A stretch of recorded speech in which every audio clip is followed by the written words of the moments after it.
Anyways, artificial intelligence is taking over. Artificial intelligence is controlling everything.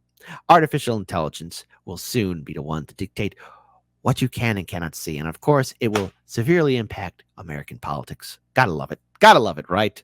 So let's go and pull up this video here from Case Study QB. Let's enjoy it. Shout out to him. Twitter is giving him some shenanigans. So let's go ahead and pull this up here and watch it. We are seeing artificial intelligence everywhere, and now it's in American politics. But what impact could the new tech have on the general election? Abby Dodge with our Kansas City station has more. Tell me about Chris Kovac and the Kansas City AI Club. Right now, AI is viewed as somewhat of an assistant, scrubbing the internet for the answers to your questions. Chris Kovac founded the Kansas City AI Club and runs his own AI marketing business. I showed him the AI avatar I created for free in a matter of minutes. This frightens me because next thing you know, there's going to be more AI development out there, and pretty soon we won't know what's real and not anymore. The technology will be just that good.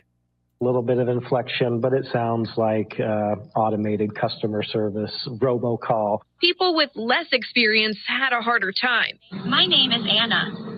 I live in Kansas City, Missouri. Nah, that's AI, man. Come on. Come on. Man, it sounds like that's the robot one, the AI one. Her words didn't match up with her mouth a couple times. My name is Elise. I live in Kansas City, Missouri. So which one do you think is real? Is this a trick question or something? There's something, I don't know. The first one was AI. I think so for sure. Yeah. Okay. Do you think that you guys would be better at finding out what's AI and what's not compared to maybe your parents? Yes. Definitely. J. Scott Christensen is a professor at the University of Missouri. He says people who have the knowledge to spot a fake video or photo have to step up. This is going to be a real problem, and I tell my students we're entering a zero trust world where you really have to act like a good reporter and verify your sources. Right before the New Hampshire primary this year, a robocall. Dude, that is funny. Cobra Commander, both are AI. Of course, because corporate media, they're not real people. Went out to potential voters using an AI voice that sounds like President Joe Biden. What a bunch of malarkey. The message encouraged people not to vote until November. That was probably the perfect example of where you would deploy this, because it was deployed in a robocall fashion, so it wasn't broadcast in a place where people could inspect it easily. The person responsible says he showed the potential harm AI can cause without guidelines in place. Somebody kind of took the plunge, and whether or not that was ethical, that remains to be seen. But now we're starting to talk about. So in other words, there's some snitch saying, hey, we need to have harsher restrictions on social media. That's what's happening here. They're opening up the doorway so that way they can start censoring and suppression even more so, because you can't trust anything anymore. And they expect you, the people out there, not to make your own educated choices. Both Kovac and Christensen say rules are needed from top to bottom. Kovac says third-party actors like outside countries can take advantage of AI to spread misinformation and create division leading up to election. Like Israel. I mean, I'm sorry. You mean Russia, the Russians. I think it's scary, but the more that we know what we're looking at, I think the more that we can be prepared to balance out the information that we receive. Information in all of its forms. Yes, gotta love it. And of course, say it with me, folks. What could possibly go wrong? Godfather of AI warns of battle robots. It's like they want us to live in Terminator or The Matrix. Heaven forbid we get the Men of Iron. The world could encounter major disasters before the use of artificial intelligence weapons is regulated in a proper manner, according to Turing Award-winning scientist Geoffrey Hinton, seen as a pioneer of the technology. The former Google engineer. Why is it it's almost everyone from Google? Google, wasn't your whole thing don't do evil? Well, it seems like you guys have been doing a lot of evil lately, okay? The former Google engineer who quit the company last year compared the use of technology for military purposes to chemical weapons deployment, warning that the very nasty things will occur before the global community arrives at a comprehensive agreement comparable to the Geneva Conventions.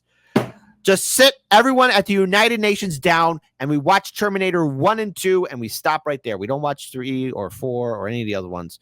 Terminator 1 and 2. Okay, especially those opening scenes, especially in Terminator 2.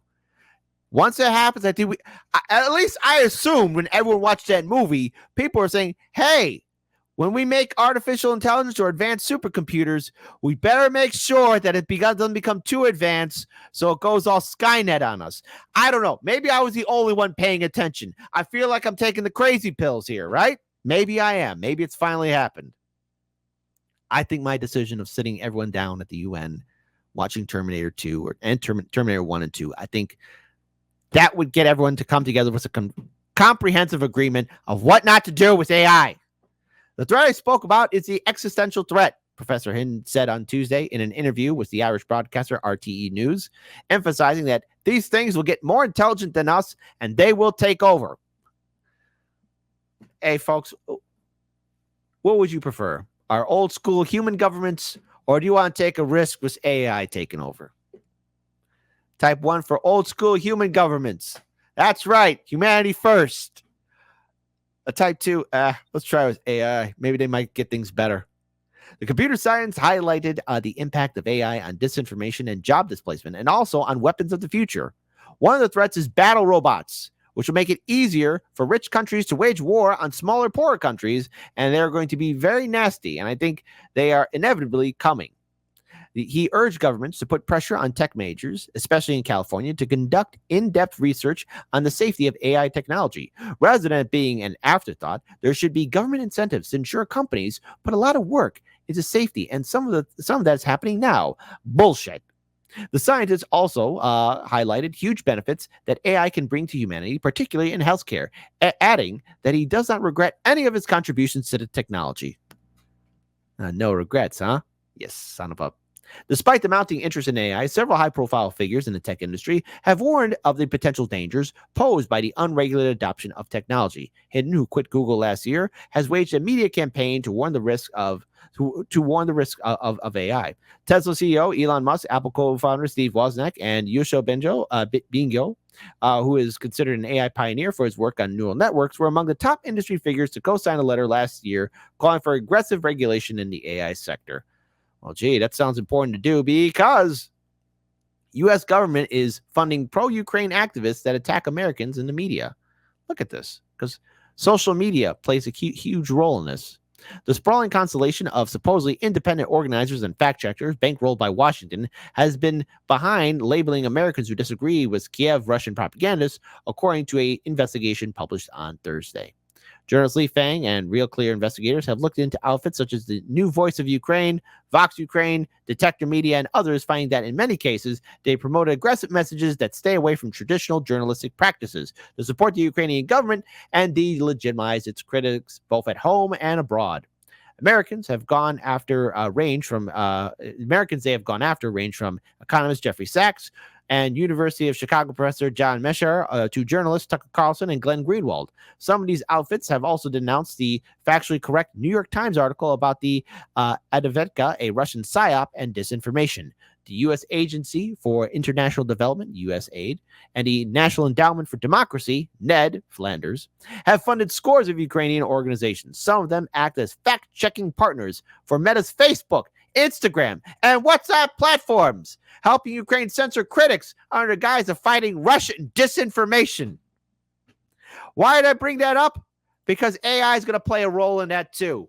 Because how dare you form a freaking opinion for yourself? How dare you come to your own conclusions? How simply dare you make a decision of your own free will? And how dare you look at other different sources?